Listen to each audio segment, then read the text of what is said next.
Stadion Gelora B.J. Habibie Parepare siap untuk menggelar laga play-off Liga Champions Asia antara Persema Makassar melawan Bali United. Pemkot Parepare pun terus menambah stadion tersebut agar bisa semakin baik.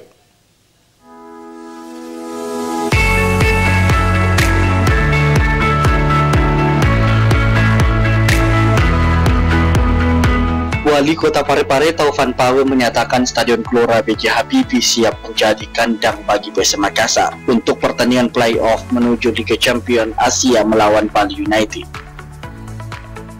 Rencananya partai play-off untuk penentuan wakil Indonesia ke Liga Champions Asia dijadwalkan pada Mei 2023 dengan sistem kandang dan tandang atau dua leg. Pemkot Parepare pun hingga kini terus membenahi Stadion GBH agar bisa semakin baik dalam menggelar pertandingan baik di level nasional maupun internasional.